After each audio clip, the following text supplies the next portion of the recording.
Bonjour les gens, aujourd'hui j'ai envie de vous emmener avec moi de l'autre côté de la Manche. Alors je devrais dire hello everybody.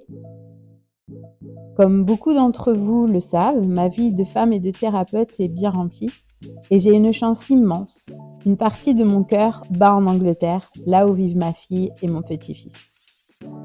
Souvent, quand je dis que ma fille vit à l'étranger, je vois et ressens de la compassion dans les yeux des gens. On me dit « Ah, ça doit pas être facile, ils sont si loin ». C'est vrai, le manque existe. Mais je me refuse de rester dans cette posture. On peut vivre à 10 minutes de ses proches et se voir par habitude sans vraiment se rencontrer. La distance m'a permis de construire et cultiver une présence intentionnelle. Quand nous sommes ensemble, chaque minute compte, chaque seconde compte. La distance filtre le superflu pour ne laisser que l'essentiel, être ensemble. Avoir ma fille et mon petit-fils en Angleterre, c'est avoir deux maisons. C'est avoir une fenêtre ouverte sur une autre culture, une autre langue, une autre manière de voir le monde. C'est une chance immense. Mon rôle de mamie s'écrit avec un accent, avec des paysages différents et cela m'enrichit. Je suis curieuse, je sors de ma zone de confort. C'est ça le positif. Ce n'est pas nier la distance, c'est décider que cette distance sera un pont plutôt qu'un mur. En accueillant et en acceptant cet éloignement, j'apprends la confiance, l'autonomie, des valeurs que je transmets aussi à mes clients. Cette déconnexion géographique est une reconnexion intérieure. En m'éloignant de mon cabinet, de mes habitudes, je vois mes propres défis sous un angle nouveau. Voir ma fille s'épanouir ailleurs et observer mon petit-fils grandir me rappelle l'essentiel, la fluidité de la vie et l'importance du lien malgré la distance.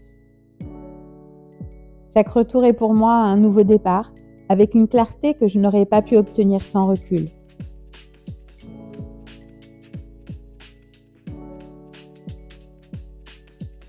Et vous, quel est l'endroit ou la situation qui vous permettent de déconnecter vraiment pour mieux vous retrouver ?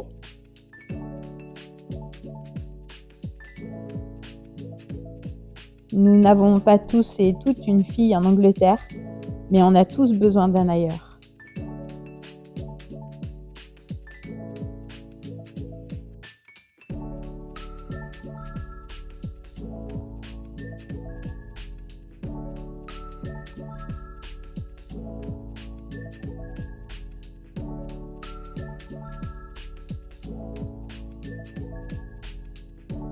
Pour finir, j'aimerais m'adresser à celles et ceux qui vivent une séparation géographique, comme la mienne par exemple, ou émotionnelle.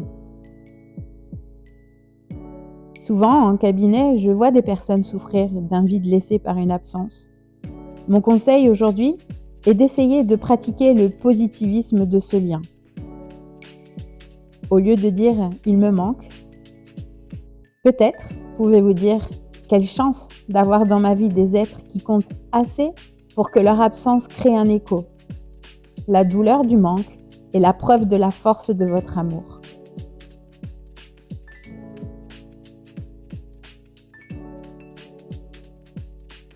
Avoir une fille et un petit-fils en Angleterre est pour moi une leçon particulière de lâcher prise et d'ouverture.